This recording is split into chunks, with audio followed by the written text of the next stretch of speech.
मोदी जी की सारी लाभकारी योजनाएं जो पूरे देश में गरीबी का उन्मूलन कर रही है, यहां पर टोल सिंडिकेट के भेंट चढ़ चुकी हैं और हर योजना डेड एंड पर पहुंच चुकी है। 14 सालों से भय और भ्रष्टाचार ये बंगाल का पहचान बना हुआ है।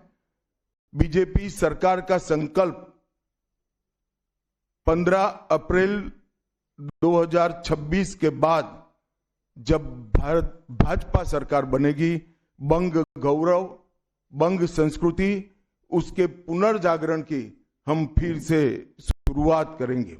और विवेकानंद जी, बंकिम बाबू और गुरुवर टैगोर और श्यामा प्रसाद मुखर्जी के स्वप्न का बंगाल बनाने का हम फिर से एक बार प्रयास करेंगे।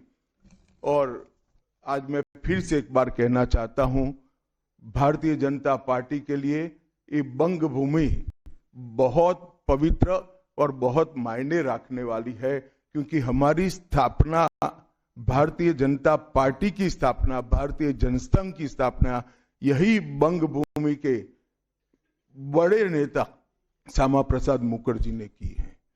भारतीय जनता पार्टी की स्थापना से स्वामी विवेकानंद और बंकिम चंद्र चट्टोपाध्याय, इनका अनुकरण भारतीय जनता पार्टी ने अपने सभी सिद्धांतों के अंदर किया है।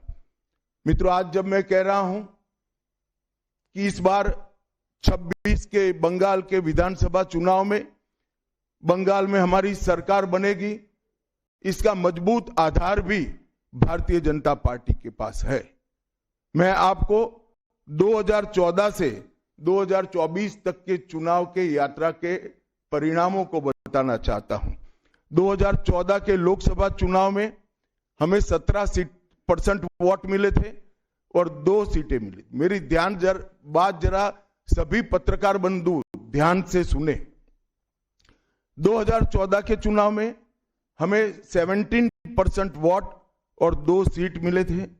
2016 के विधानसभा चुनाव में हमें 10% वोट मिले और विधानसभा की केवल 3 सीटें मिली थी। फिर 14 से 19 के बाद 19 के लोकसभा चुनाव में हमें 41% वोट मिले और 18 सीटें मिली। और 21 के विधानसभा चुनाव में हमें 38 वोट मिले और 77 सीटें मिली। ये बहुत बड़ा अंतर है। जिस पार्टी को केवल 3 सीट मिले थे, वो पार्टी 5 साल के ही अंतराल में 77 सीट प्राप्त करी। और इसका नतीजा देखिए, कांग्रेस, जिसकी एक प्रकार से स्थापना ही बंगाल से शुरू हुई, वो कांग्रेस पार्टी बिग जीरो पर पहुंच गई।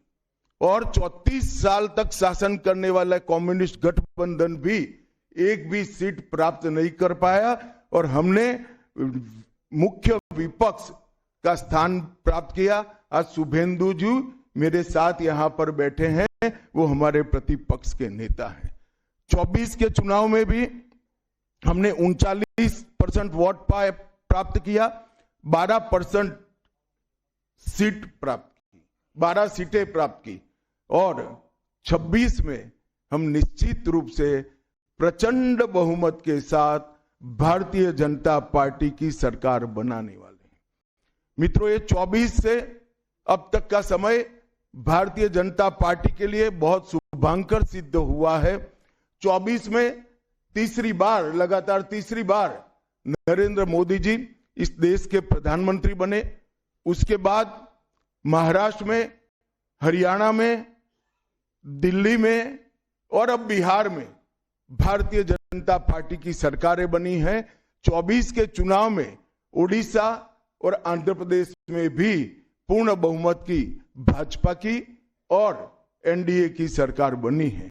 मुझे पूरा भरोसा है कि 2026 में बंगाल में 2/3 बहुमत के साथ भारतीय जनता पार्टी की सरकार बनेगी। ये बंगाल की जनता तय कर बैठी है। मित्रों, जहां पर भी बंगाल में जाते हैं, पूरे बंगाल की जनता घुसपैठियों से त्रस्त है। क्या कोई राज्य सरकार ऐसी हो सकती है जो घुसपैठियों की पनाहगाह अपने राज्य को बना दे? राष्ट्रीय सुरक्षा पर एक कितना बड़ा खतरा है, इसका जवाब बंगाल की मुख्यमंत्री ने बंगाल के चुनाव में दे। घुसपैठ रोकने के लिए उनके पास क्या योजना है? आर्टिकल 370 हटता है, वो विरोध करती है। सीएए लाकर बंगाल के शरणार्थियों को नागरिकता देने का हम कार्यक्रम करते हैं, वो विरोध करती है। और वो ठीकरा फोड़ते हैं कि बीएसएफ है, वो रोक नहीं रही है। ममता जी, मैं आज आपको इस सार्वजनिक प्रेस वार्ता में पूछना चाहता हूं कि कौन सी सरकार है बांग्लादेश की पूरी सीमा पर जो वाड़बंदी करने के लिए, बॉर्डर पर फेंसिंग करने के लिए जमीन नहीं देती है? अगर आप जवाब न दे पाए तो मैं ही देता हूं, आपकी ही सरकार है जो जमीन नहीं देती है, जिसके कारण फेंसिंग का काम समाप्त नहीं होता है। फिर भी भौगोलिक रूप से कठिन सीमा पर से कोई घुस कर आता है तो कहां जाता है? सबसे पहले बंगाल के गांव में जाता है। आपका पटवारी क्या कर रहा है? आपका थाना क्या कर रहा है? क्यों इसको अरेस्ट नहीं किया जाता? क्यों उस पर केस दर्ज नहीं होता? क्यों इसको वापस भेजा नहीं जाता? जवाब है क्या आपके पास? क्या बंगाल की मुख्यमंत्री जवाब दे सकती है कि असम में घुसपैठ क्यों बंद हो गई? त्रिपुरा में घुसपैठ क्यों बंद हो गई? गुजरात और राजस्थान की बॉर्डर पर घुसपैठ क्यों नहीं होती है? पंजाब की बॉर्डर पर घुसपैठ क्यों नहीं होती है?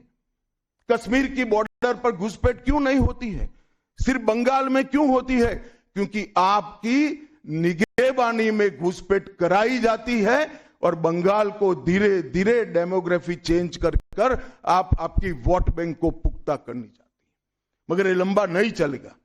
बंगाल की जनता अब जान गई है और इसके खिलाफ लामबंद भी हो रही है। और मुझे मालूम है अगला चुनाव घुसपैठियों को निकालने के मुद्दे पर और घुसपैठ रोकने के मुद्दे पर लड़े जाने वाला है, क्योंकि न केवल ये बंगाल का मामला रहा है।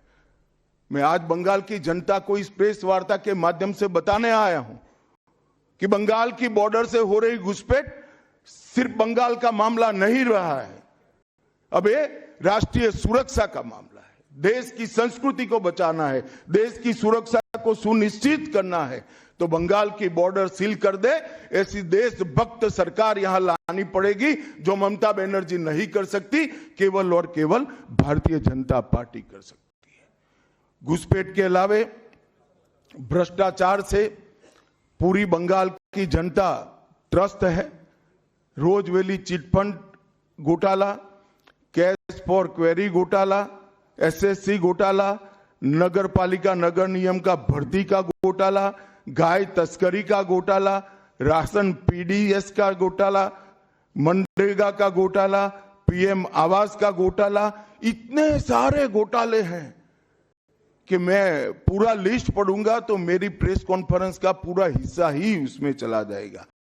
अब क्या ममता बनर्जी इस बात का जवाब दे सकती है कि आपके मंत्रियों के ठिकाने पर से 27 करोड़ रुपया मिलता है, जिसको गिनते गिनते नोट गिनने की मशीन भी गर्म होकर बंद हो जाती है?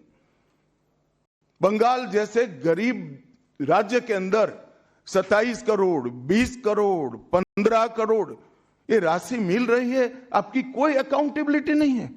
पार्थो चैटर्जी जेल में जाते हैं, ज्योति प्रिय मलिक जेल में जाते हैं, अनुव्रत मंडल जेल में जाते हैं, जीवन कृष्ण शाह जेल में जाते हैं, माणिक भट्टाचार्य जेल में जाते हैं, चंद्रनाथ सिन्हा जेल में जाते हैं, परेश पाल जेल में जाते हैं, कुंतल घोष जेल में जाते हैं, फिरहाद हकीम वो भी आरोपी बनाए जाते हैं, शोभन चैटर्जी आरोपी बनाए जाते हैं, कुणाल घोष 3 साल जेल में रहकर आते हैं, और आप कहती है कि भ्रष्टाचार नहीं हो गया, हो रहा है।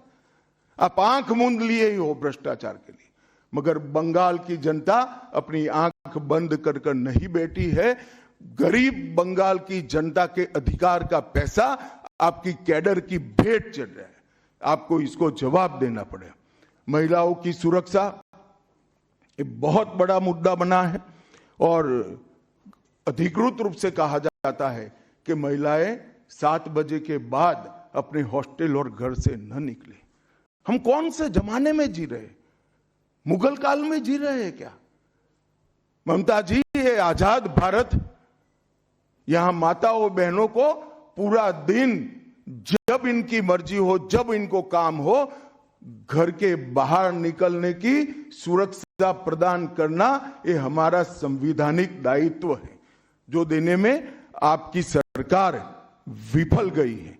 आरजी कर मेडिकल कॉलेज का मामला हो, संदेश खाली का मामला हो, दुर्गापुर मेडिकल कॉलेज का मामला हो, साउथ कॉलेज लॉ कॉलेज का मामला हो, हर जगह बेटियां असुरक्षित हैं और ढेर सारे लोग और ढेर सारी माताएं बहनें ये अत्याचार से तंग आ चुकी है, असुरक्षा से तंग आ चुकी, वो भी राह देख रही है कि कब वोट देने का अधिकार आए और हम इन निकम्मी तृणमूल कांग्रेस की सरकार को हटा दें। सांप्रदायिक